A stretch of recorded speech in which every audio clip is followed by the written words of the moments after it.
안녕하세요, 얼리어댑터 데이브입니다. 오늘 소개해드릴 영상은 자전거 리뷰예요. 오베아 라이즈입니다. 오베아 라이즈 24년식 오베아 라이즈 풀 서스펜션 산악자전거죠. 산악자전거 리뷰를 한번 해보려고 합니다. 이게 올해 24년도에 새로 나온 신제품이에요.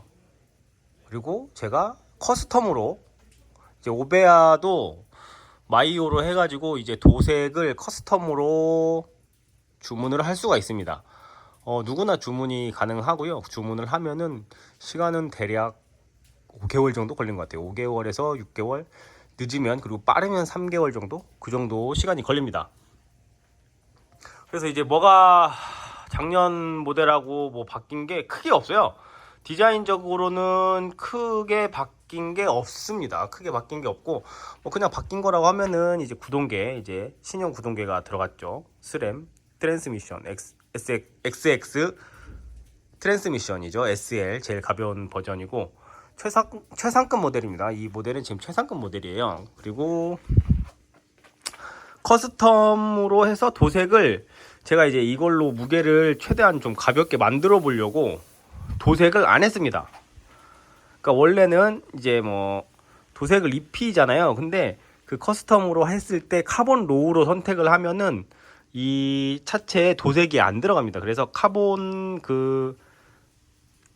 그냥 차체에 그냥 클리어만 올린 상태예요. 그래서 이 카본 로우로 선택했을 때 그 무게가 제일 가볍습니다. 그리고 이제 로고만 약간 포인트 주려고 골드색으로 로고를 넣었어요. 그리고 나머지는 그냥 다 블랙입니다.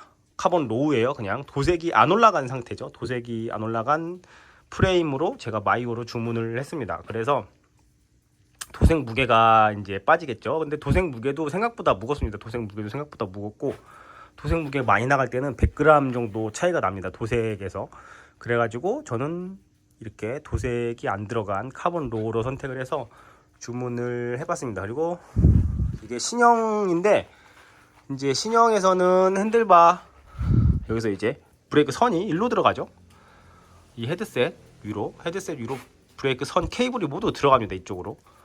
이제 예전에는 여기 한 이쯤에다 구멍을 뚫어서 들어갔거나 아니면 이 앞쪽에 구멍을 뚫어서 들어갔죠. 뭐 그런 식이었는데, 요즘 나오는 것들은 대부분 이제 핸들바 이 헤드셋 이쪽으로 케이블이 들어가게 되어 있습니다. 아직까지 MTB는 풀 인터널이 되지는 않아요. 로드처럼. 이렇게.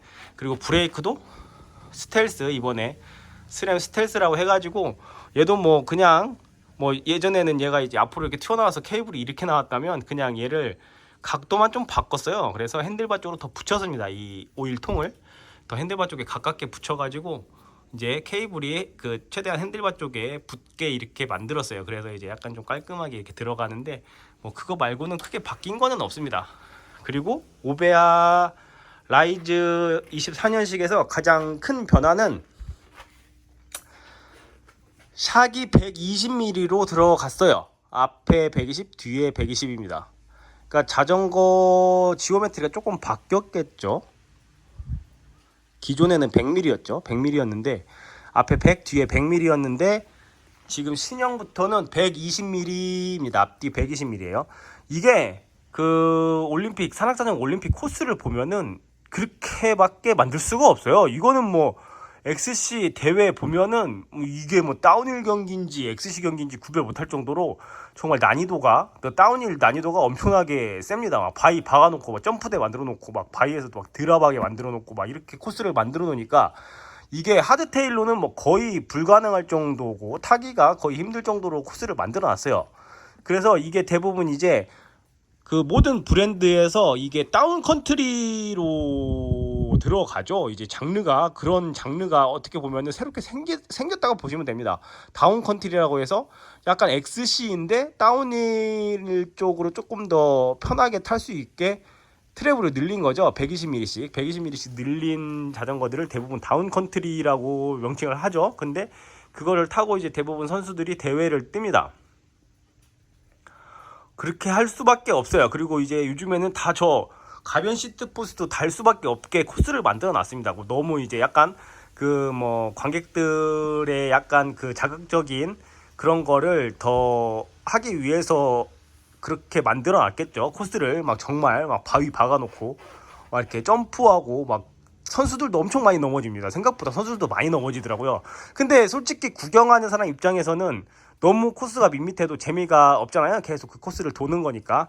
그러니까는 이게 대회 UCI 대회 코스를 만들 때 약간 더 험하고 더 자극적이고 막 이렇게 코스를 만들어 놨어요. 그래가지고 이제 뭐 구경하는 사람들도 더 이제 재밌고 막 이렇게 하기 위해서 코스를 그렇게 만들어 놓은 건데, 뭐 타는 선수들 입장에서는 솔직히 빡세긴 하죠. 정말 제가 그 코스를 탄다면 어우 무서워서 뭐 못할 정도로 코스를 그렇게 만들어 놨습니다. 그래서 트래블이 다 길어지고 있는 추세예요. 캐논데일 이번에 신형 스칼펫 신형도 앞에 120 뒤에 120으로 트래블이 늘어났습니다. 이번에 올류 스칼펫 나왔죠. 그것도 트래블이 120mm씩 늘어났습니다. 근데 굳이 국내 산에서 제가 뭐 산을 많이 타는 건 아닌데, 그래도 전 어렸을 때부터 산악자전거를 타왔지만 제가 타는 동네 산이나 우리나라의 산악자전거 코스에서는 제가 봤을 때는 100mm만 돼도 충분합니다. 100mm만 돼도 충분해요. 근데 이게 솔직히 앞에가 120mm 뒤에가 120mm로 늘어났다는 거는 앞에 핸들이 더 높아졌다는 뜻이거든요. 근데 핸들이 높아지면 어필할 때 더 힘들어집니다. 이게 어필할 때 힘들어져요. 이제 핸들이 앞으로 높아지니까. 그래가지고 대부분 해외 선수들도 뭐 리노 슈터나 뭐 이런 친구들 보면은 잘 타는 선수들 기준으로 보면은 이 스템을 엄청 꺾어놨습니다. 40도 막 이렇게 꺾어놨어요. 밑으로 이렇게 내려가죠. 근데 왜 그렇게 해놨냐면 이게 트래블이 길어지고 바퀴가 29인치로 커지고 하니까 핸들이 계속 높아지는 거죠. 근데 핸들이 계속 높아지면은 어필할 때 힘들어집니다. 앞바퀴가 막 정말 급경사에서는 앞바퀴가 뜨기도 하고 막 정말 그 선수들이 레이싱 할 때는 핸들이 최대한 낮아야지 어필이 훨씬 빨라요. 핸들이 높으면 확실히 불리하긴 합니다. 저도 핸들을 최대한 낮추면서 타거든요. 여기 다 커팅하고 그 다음에 마이너스 40도나 25도짜리 스템을 껴서 최대한 핸들을 낮춰서 탑니다. 근데 그렇게 타야지 편해요. 근데 샥을 이미 120mm로 늘려놨어요. 이미 120mm로 늘려놨으니까 일단 100mm에서 2cm는 높아졌다는 뜻이죠. 2cm는 높아졌다는 뜻입니다. 그러면은 이거를 핸들을 더 낮춰야 되는데 이것도 낮추는데 한계가 있겠죠. 그래서 제가 봤을 때는 국내에서는 100mm만 돼도 충분한데, 이제 해외 코스에 맞춰서 자전거들이 출시가 되니까 좀 이제 좀 과한 게 있기는 합니다. 과한 게 있어요. 120mm니까. 근데 우리나라 제가 타는 뭐 동네 뭐 산이라든지 제가 가는 코스라든지 뭐 이런 데서는 하드테일만 돼도 충분히 다 탈 수 있습니다. 100mm 앞에 100mm 달려 있고 뒤에 쇼바가 없더라도 하드테일이면은 다 탈 수 있어요. 그리고 국내 대회에서 1등을 하려고 한다면 하드테일을 타야 1등을 할 수가 있습니다. 요즘에는 근데 풀샥들도 하도 잘 나와가지고 풀샥들도 가볍게 잘 나와서 풀샥 타고 1등 하시는 분들도 꽤 많이 있는데, 확실히 풀샥보다는 힘손실이 거의 없는 하드테일 타고 달리는 게 훨씬 빨리 달릴 수 있어요. 대부분 우리나라 산악자전거 코스 보면 대부분 임도길이거나 싱글길도 있긴 한데 대부분 임도길에 싱글길이 포함이란 말이에요. 그래서 대부분 이제 임도길에서 빨리 달리려면은 하드테일이 훨씬 빠르죠. 뒷샥이 없는 게. 그러니까는 우리나라 대회에서 1등 하시려고 하시는 분들은 원래는 하드테일 타는 게 맞고, 이렇게 그냥 재밌게 타시려고 하시는 분들이 풀샥을 타는데, 저도 이제 하드테일보다는 풀샥이 훨씬 재밌긴 합니다. 산 탈 때 훨씬 재밌어요. 이게 뒤에서 이제 뒷바퀴가 안 튀고 샥이 먹어주는 게 정말 재밌긴 한데, 자전거 뭐 대회 자전거 타면서 대회 나가가지고 1등 할 거 아닌데 그냥 뭐 재밌게 타는 게 맞다고 생각을 합니다. 자전거는 재밌게 타야죠. 그렇게 해서 이제 큰 변화라고 한다면 그거예요. 샥이 120mm로 늘어났다는 거. 그리고 나머지 변화는 없습니다. 뭐 휠도 지금 최상급 모델이긴 한데 휠도 카본 휠이 들어가 있습니다. 카본 휠이 순정으로 카본 휠이 들어가 있고, 핸들바도 카본이고 스템은 알루미늄이에요. 그리고 폭스 최상급 샥 들어가 있고, 리어 샥도 폭스 카시오 코팅된 샥 들어가 있고, 이제 구동계는 트랜스미션 최상급 들어가 있는데 파워미터는 들어가 있지 않습니다. 파워미터까지는 들어가 있지 않아요. 그냥 일반 크랭크입니다. 파워미터 안 들어가 있어요. 그리고 이제 가변 시트 포스트 SL 들어가 있습니다. 이렇게 구성은 이렇게 되어 있어요. 근데 이제 저는 이 풀샥을 가지고 목표는 8kg대 풀샥을 만들어 보는 게 목표입니다. 제가 이 자전거를 커스텀으로 주문한 이유도 8kg대 자전거를 만들어 보려고 이렇게 도색을 안 한 상태로 주문을 했어요. 그래서 자전거 한번 실증 무게를 해볼게요. 지금 이 상태에서 자전거 실증 무게를 한번 해보겠습니다. 지금 실측 무게가 10.64kg예요. 페달도 안 단 상태입니다. 아무것도 달리지 않은 상태예요. 지금 자전거 오베아 라이즈 최상급 모델입니다. 오베아 라이즈 최상급 모델이고 마이오로 커스텀 도색 없이 주문한 모델이에요. 그리고 무게는 10.64kg입니다. 이 상태가 10.64kg예요. 생각보다 좀 무겁다고 해야 되나, 이 정도면은 그래도 좀 가벼운 편입니다. 풀샥인데 이 정도 10.64kg면은 뭐 가변 시트포스 달고 이 정도 무게면은 준수한 편이에요. 캐논데일 제가 탄 스칼펠이 지금 9.4kg까지 줄여놨, 9.2kg까지인가 줄여놨을 거예요. 9.4kg, 9.2kg인가 풀샥인데 뭐 경량 부품으로 다 바꿔가지고. 근데 얘를 8kg대까지 만드는 게 제 숙제이고 제 목표이긴 한데, 이게 프레임이 훨씬 가볍습니다. 그러니까는 오베아 홈페이지에서 스펙상 이 라이즈 풀샥 프레임 무게가 샥 포함해 가지고 1740g이에요. 1740g이고 제가 타고 있는 스칼펠은 샥을 포함한 프레임 무게가 1900g입니다. 근데 이제 하이모듈러스 기준이죠. 제일 상급 모델 프레임 기준이고, 제가 타는 거는 하이모듈러스까지는 아니에요. 하이모듈러스까지는 아니고 그 아래 단계 프레임이어서 이제 1900g이 넘어가겠죠. 그래서 이제 프레임에서 조금 무게가 무거운 편인데, 그래도 이제 전체적으로 부품은 다 가벼운 거를 껴놔서 그래도 9kg대 풀샥이긴 합니다. 근데 이 오베아 라이즈는 프레임 무게에서 거의 200g 정도의 차이가 난단 말이에요. 그 스칼펠이랑 비교를 했을 때. 그렇게 하면은 여기서 이제 경량 부품으로 바꾸면 얘를 8kg대까지 충분히 만들 수가 있을 것 같아요. 근데 이제 캐논데일의 최대 장점이나 단점이라고 한다면, 캐논데일은 레프티 샥이 들어가잖아요. 그래서 휠셋을 선택할 수 있는 폭이 굉장히 좁습니다. 거의 없다고 보면 돼요, 휠셋을. 그러니까 엄청 가벼운 휠셋을 쓸 수가 없다는 거죠.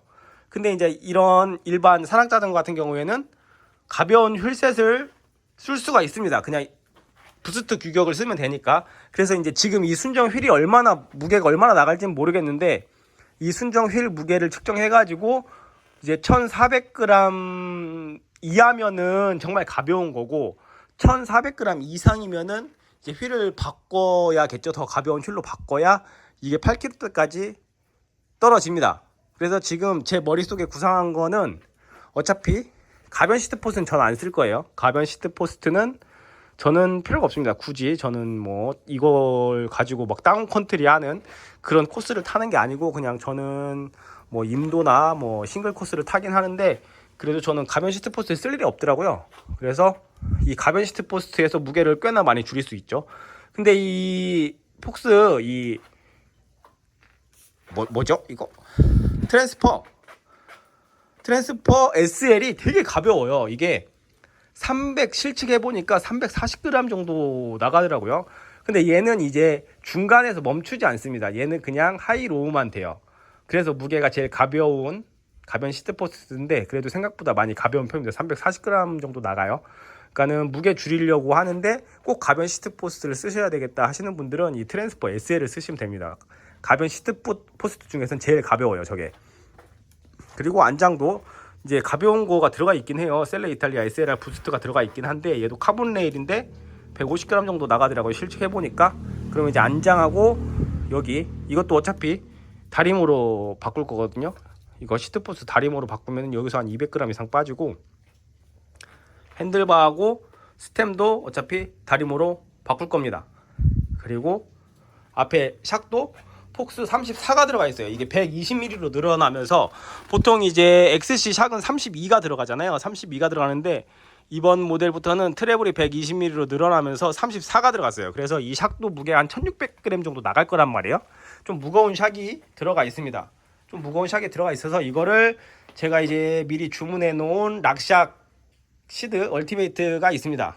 얼티메이트 레이스데이, 이번에 신형 모델이고, 트래블은 110mm예요. 그래서 조금 그래도 120mm에서 110mm로 좀 줄이는 거죠, 제가. 110mm이고 이제 리모트가 없는 모델입니다. 그리고 또 신기한 거는 리모트가 이게 다 붙어 있어요. 그러니까는 얘가 락아웃이 되는 거고, 이렇게 2단으로 락아웃이 됩니다.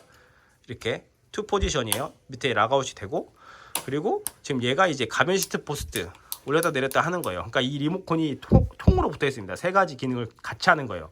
앞뒤 샥을 잠그고, 그 다음에 이제 그 가변 시트 포스트까지 사용하는 건데, 지금 가변 시트 포스트는 연결을 해놓지는 않았어요. 어차피 가변 시트 포스트를 안 쓸 거라서 그냥 이렇게 꽂아만 놨는데, 이렇게 리모컨이 이렇게 다 붙어 있죠. 근데 어차피 샥을 바꾸면 저는 앞에 락샥도 수동이에요. 수동이어서 이 리모컨을 제거를 할 겁니다. 이 통으로 된 이거를 전부 다 제거를 할 거예요. 그리고 뒷샥은 이제 얘도 리모컨으로 작동이 되는데, 이거를 보내면 수동으로 바꿀 수가 있습니다. 그 이제 스포츠온 수입사에다 보내면 여기 이제 그 리모트 레버 있는 쪽을 바꿔가지고 이제 수동으로 바꿀 수가 있어요. 안쪽에다가 밑에 이제 다이얼로 바꾸는 거죠. 그냥 손잡이로 이렇게 잠갔다 이제 풀 수 있게 이렇게 수동 레버로 바꿀 수가 있어서, 이거는 이제 수동 레버로 바꿔가지고 저는 앞뒤 샥을 전부 수동으로 쓰려고 합니다. 그렇게 하면은 이게 샥도 꽤 많이 가벼워지고, 여기 이제 리모컨도 제거되니까 여기서도 무게 많이 빠지고, 케이블까지 전부 제거가 되니까 이제 무게가 많이 줄어들겠죠. 그렇게 하고, 지금 로터가 엄청나게 무거운 로터가 장착되어 있습니다. 예, 지금 센터랑 로터인데, 스램 센터랑 로터가 이게 무게가 엄청 무거워요. 한 150g 정도 나가더라고요. 근데 이제 여기서 가벼운 뭐 XTR 로터나 갤퍼 로터로 바꾸면은 로터에서만 앞뒤로 100g이 빠집니다. 100g이 빠지고, 그 다음에 이제 타이어도 엄청나게 두꺼운 타이어가 장착되어 있어요. 지금 맥시스 레콘 레이스 2.4짜리가 장착되어 있습니다. 2.4. 근데 이제 선수들이 타는 코스, 해외 UCI 대회 선수들이 타는 코스에서는 이 정도 타이어가 맞기는 해요. 근데 이제 지금 튜블리스 작업도 안 되어 있고, 안에 튜브가 들어 있습니다. 무거운 뷰틸 튜브가 들어 있어요. 뷰틸 튜브가 들어 있고, 이제 저는 이제 타이어도 제가 타는 코스에서는 이렇게 두꺼울 필요가 없습니다. 이렇게 두꺼울 필요가 없어서 저는 그냥 2.1 항상 제가 쓰는 타이어 2.1 로켓론 타이어를 장착을 하고, 클린처 타이어로 장착할 거예요. 클린처로 장착을 하고, 그 다음에 이제 튜블리토 튜브, 제일 가벼운 튜블리토 튜브를 씁니다. 일단은 제가 생각한 거 그렇게만 바꿔도 무게가 꽤나 많이 가벼워질 것 같아요. 지금 10.64인데 일단은 안장하고 시트포스트에서만 한 300g 정도가 빠질 것 같고요. 그 앞에 쇼바에서도 바꾸면 300g 이상 빠지고, 일단 앞뒤 튜브를 제거하면은 뭐 거의 400g 이상 빠집니다. 튜브가 거의 200g이 조금 안 나가요. 29인치 기준으로. 그러니까는 거기에서만 무게가 1kg 정도 빠질 것 같아요. 그렇게 하면. 그렇게 하고 이제 휠이 관건입니다. 휠이 저 무게가 얼마나 나갈지 제가 이제 실측을 안 해봐서 모르겠는데, 휠을 근데 일단 8kg대를 8kg대 집어 넣으려면은 무조건 휠을 가벼운 거를 써야 돼요. 제가 생각하고 있는 그 PI로프라는 브랜드에서 나오는 휠인데, 걔가 항상 구매하고 싶은데 해외 구매밖에 안 돼서 구매를 못 하고 있는데, 걔가 앞뒤로 900g밖에 안 나가는 휠입니다. 그걸로 바꾸면은 무조건 얘는 8kg대 들어가요. 그래가지고 일단 그렇게 꾸며 보려고 합니다. 그렇게 제가 생각한 대로 부품을 바꿨을 때 그냥 제 머릿속에 계산대로 하면은, 그렇게 타이어 바꾸고 튜브 가벼운 거 튜블리토 끼고 다리모 시트포스트랑 더 가벼운 안장 장착하고요. 그 다음에 앞에 샥, 락샥, 월드컵, 시드 월드컵, 제일 시드 얼티메이트죠. 제일 가벼운 거 걔로 바꾸고, 어차피 여기 풀커팅 할 거거든요. 풀커팅 하고 최대한 핸들바 낮추고, 그 다음에 이제 다리모 스템 마이너스 25도짜리 끼고요. 그 다음에 이제 다리모 핸들바 장착하고, 그리고 리모컨 리모컨 뭉치 얘 싹 제거하고, 그 다음에 케이블 제거하고, 그렇게 세팅했을 때 제가 예상한 무게는 9kg 정도 나올 것 같아요. 그러니까 10.64kg였거든요. 그러니까 1.5kg 정도? 그렇게 세팅했을 때 1.5kg 정도는 줄어들 것 같긴 합니다. 그리고 이제 로터 이제 가벼운 로터로 바꾸고, 앞뒤 바꾸면은 100g 정도 빠질 거예요. 그리고 브레이크가 이게 시드 이번에 새로 나온 그 레벨 얼티메이트인데, 얘 브레이크가 좀 무겁더라고요. XTR이 더 가볍긴 합니다. 그래서 지금 브레이크를 저는 이제 신형 브레이크라서 이걸 한번 써보고 싶어가지고 이거를 XTR로 안 바꾸고 이거를 하긴 했는데, 이게 브레이크 감은 진짜 스램이 훨씬 좋기는 해요. 이 브레이크 이 부드러움이라고 해야 되나요? 이 작동되는 그런 감은 개인적으로 저는 스램이 더 좋습니다. 더 부드러워요. 되게 부드러워요. 시마노보다 되게 부드러운데 제동력에서는 저는 XTR이 더 낫다고 봅니다. XTR이 제동력에서는 근데 제동력 비슷비슷해요. 뭐 얘네 뭐 이거라고 안 쓰는 건 아니니까요. 제동력은 뭐 비슷비슷한데 그냥 감으로 봤을 때는 얘가 더 좋긴 합니다. 얘가 더 유격도 없고 더 짱짱한 이게 감이 좋기는 해요. 근데 무게가 XTR보다 좀 무겁습니다.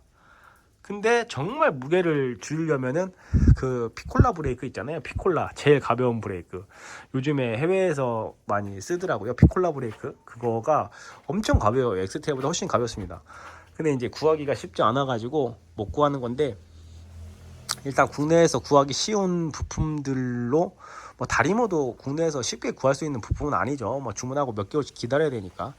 그래가지고 일단은 저는 다 있긴 해요. 지금 시트포스트랑 스템이랑 핸들바는 다리모 제품을 가지고 있습니다. 제가 가지고 있어가지고 그렇게 해서 바꾸면은 무게가 8kg대까지 들어가면은 정말 좋고 8kg 한 번에 이렇게 8kg대까지 들어가면 정말 좋은데 지금 10.64kg란 말이에요. 그럼 8kg대까지 늘려면은 거의 2kg를 줄여야 됩니다. 페달도 장착해야 되니까 거의 2kg를 감량을 해야 되는데 그 정도 부품 교환으로 2kg가 감량될 것 같지는 않아요. 그냥 제 생각은 그렇습니다. 휠이 관건이에요. 휠이 얼마나 가벼울지 모르겠는데 휠이 좀 가벼웠으면 좋겠어요. 저 오베아 이제 오베아에서 자체의 브랜드죠. 이제 뭐 본트래거, 뭐 트랙의 본트래거, 뭐 스페셜의 로발, 뭐 그런 것처럼 오베아는 이게 오식 아무튼 좀 어려워요. 오식 Q인가 아무튼 그래요. 이게 로고가 그래요. 이게 그 오베아 자체 브랜드인데 그 뭐라고 아무튼 뭐라고 하더라고요. 오식 Q인가 뭔가 그래요.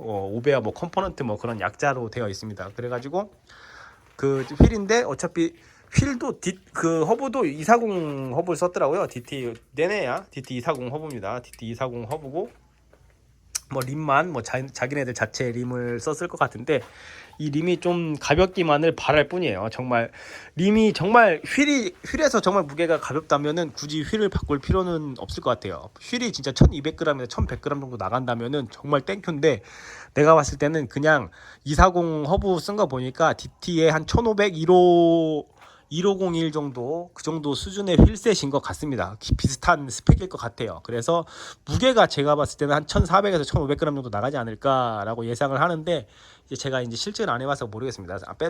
이제 이거 타이어랑 바꿀 때 한번 빼서 이제 저 무게를 실측해 볼 건데 실측해 보기 전에는 정말 모르죠. 그래가지고 8kg대까지 늘려면은 제가 봤을 때는 제가 생각했던 부품 다 바꾸고 휠까지 정말 제가 말한 그 PI로프 900g대 휠을 넣어야지 제가 봤을 때 8kg까지 무게가 빠질 것 같아요. 그렇게 하지 않으면 쉽게 무게를 줄일 수 없을 것 같습니다. 그리고 막 크랭크도 막 클라바큘라 있죠. 그런 거 막 넣어야 무게를 조금 더 뺄 수 있을 것 같아요. 근데 개인적으로 스램 이 트랜스미션 그 크랭크가 이뻐요. 되게 잘 나왔습니다. 개인적으로 디자인이 되게 잘 나와서 굳이 구동계에서는 굳이 손을 대고 싶진 않아요. 뭐 스프라켓 같은 경우에도 정말 이것보다 더 가벼운 스프라켓이 있긴 합니다. F2바퀴 찾아보면은 뭐 KCNC나 뭐 다른 브랜드에서 나오는 것 중에 더 가벼운 그 스프라켓이 또 있기는 해요. 근데 막 그 정도까지 하고 싶지는 않습니다. 저는 그냥 구동계는 그냥 이렇게 순정 상태에 이렇게 놔두고 이제 나머지 부품으로 해서 무게를 줄이고 싶은데 일단은 해봐야죠. 이제 그래서 다음 영상은 아마 부품 하나하나씩 바꾸는 영상이 될 것 같습니다. 경량화 작업 들어가야죠. 이제 그리고 그립도 ESI 그립 무겁죠. 이거 스펀지 그립으로 바꿔야 됩니다. 더 가벼운 스펀지 그립으로 바꾸고 그다음에 이제 그렇게 일단 그렇게만 바꿔서 무게를 달아보고 이제 8kg대가 나오면 정말 땡큐고 8kg대가 안 나오면 마지막에는 휠까지 교체하면은 분명히 들어가긴 하는데 어떻게 될지 모르겠습니다. 일단은 오베아 24년식 신형이에요. 라이즈 신형이고 제가 국내에서는 제일 처음으로 받았습니다. 제일 처음으로 받았고 이게 오베아에서도 신형이라기보다는 그 이번에 락시악에서 그 완전 무선인 서스펜션이 나왔잖아요. 앞에 샥하고 뒤에 리어 샥이 이제 XS로 나왔습니다. 이제 배터리가 들어가요. 여기에 이제 배터리가 들어가가지고 여기에 리어 샥도 배터리가 들어가고 앞샥에도 여기 밑에 배터리가 들어가죠. 그래가지고 완전 무선 샥이 나왔어요. 이제 그것도 오베아에서 커스텀으로 주문이 가능합니다. 근데 그 옵션을 선택을 하면 260만 원 정도가 플러스가 되더라고요. 그러니까 지금 이 자전거 완성차 가격이 1,460만 원이거든요. 1,460만 원입니다. 지금 이 상태가 딱 1,460만 원이에요. 1,460만 원인데 여기서 그 락샥 무선 시스템을 선택을 하면 플러스 260만 원 정도가 되는 거죠. 그러면 가격이 얼마야? 1,720만 원이네요. 1,720만 원이에요. 근데 제가 이거를 구입했을 당시에는 그 락샥이 아직 출시 전이어가지고 그 옵션을 선택할 수가 없었어요. 그래서 뭐 조금 뭐라고 해야 되나, 조금 아쉽다고 해야 되나요? 근데 딱히 어차피 그 락샥 그 무선 시스템도 무게가 늘어납니다. 기존 것보다 확실히 그 무선 배터리랑 들어가니까 기존의 시드 그 얼티메이트 샥 기반에다가 그 무선 시스템을 장착하는 건데, 그것보다 제가 그 공홈에서 가서 보니까 한 150g에서 200g 정도 무겁더라고요. 그 무선 시스템이랑 무선 시스템 없는 거가. 그러니까 이제 거기서 무게 차이가 많이 나서 저는 어차피 이거를 무게를 줄이려고 이렇게 세팅을 한 거라서 굳이 이제 최첨단 시스템을 한번 써보고 싶긴 한데, 굳이 최첨단 시스템은 무게가 많이 나갈 것 같고 굳이 쓸 필요도 없을 것 같아서 그냥 딱히 뭐 정말 아쉽지는 않은데, 지금은 그 옵션도 선택이 가능합니다. 그 전체 무선 앞샥과 뒷샥 무선까지 선택이 가능해요. 그거는 지금 이제 파워미터까지 같이 들어가는 것 같더라고요. 그럼 파워미터까지 들어가는 거 보면 이게 제 생각에는 자동으로 얘가 어필을 올라갈 때 파워가 많이 주어지면 이게 샥이 자동으로 잠기고, 예를 들어서 다운을 할 때는 이제 크랭크에 파워가 거의 안 실리잖아요. 그럴 때는 이제 샥이 이제 자동으로 풀리는 뭐 그런 세팅도 가능한 걸로 알고 있습니다. 그렇게 해서 이제 최대한 이제 내가 라이딩을 하면서, 선수들이 라이딩을 하면서 이제 샥이 자동으로 잠기고 풀리고를 그냥 타면서 자동으로 되는 거죠. 그걸 세팅을 해놓으면 이제 파워가 어느 정도 걸리면 얘가 어필로 올라간다고 인식을 하고 샥이 잠기고, 이제 다운힐 할 때는 파워가 안 실리니까 이제 샥이 이제 풀리는 그런 세팅도 가능한 걸로 알고 있습니다. 정말 똑똑해졌어요. 그렇게까지 락샥에서 이제 스램 그룹이죠. 스램 그룹에서 그렇게까지 세팅을 할 수가 있게 개발을 했어요. 다 만들어 놨습니다. 그래가지고 정말 기가 막힌 시스템인데, 솔직히 저는 그 스페셜의 브레인샥 있잖아요. 브레인샥도 있긴 하지만 그렇게 좋아하진 않습니다. 그 브레인샥이 자동샥이긴 한데 이게 반응이 첫 충격은 못 먹어요. 그러니까 얘가 충격이 가해졌을 때 안에 있는 추가 흔들려서 이게 샥이 풀리는 거거든요. 그리고 흔들림이 없으면 이제 샥이 잠기는 그런 방식이에요. 근데 그게 예를 들어서 충격을 먹기 전까지는 샥이 항상 잠겨 있는 거죠. 그래서 근데 예를 들어서 막 가다가 뭐 홀 같은 거가 있어. 근데 그 충격을 빵 받으면 첫 번째 충격은 얘가 인식을 못하는 거죠. 추가 안 흔들리고 가만히 있으니까. 그러니까 잠긴 상태로 홀을 넘어가는 겁니다. 그러니까는 텅 하고 넘어가고 그 이후에 이제 샥이 이제 작동을 하는 거죠. 그래서 저는 예전에 그 브레인샥을 타봤는데 개인적으로 그게 좀 불편하더라고요. 그래가지고 그냥 결국은 수동이 제일 좋다. 내가 잠그고 싶을 때 잠그고, 아니면 리모트도 어차피 결국은 수동이잖아요. 제가 잠그고 싶을 때 잠그고 제가 풀고 싶을 때 푸는 뭐 그런 시스템이잖아요. 어차피. 그러니까는 차라리 그게 낫다. 자동보다는 타보니. 그래서 이제 아직까지 자동이 얼마나 발전됐는지 모르겠는데 아직까지도 수동을 많이 할 것 같습니다. 아직까지는 좀 상용화가 되기까지는 좀 시간이 좀 걸릴 것 같긴 해요. 근데 최첨단 시스템을 사용해보고 싶으신 분들이라면 뭐 그것도 나쁘진 않죠. 추천해드리긴 합니다. 그래서 오늘 오베아 24년식 라이즈 간단하게 그냥 제가 하고 싶은 말 다 해봤어요. 설명 뭐 이것저것. 예. 이번 영상은 여기서 마치고 다음 영상은 이거 라이즈 경량화 튜닝하는 거 영상 찍어서 한번 올려보겠습니다. 감사합니다.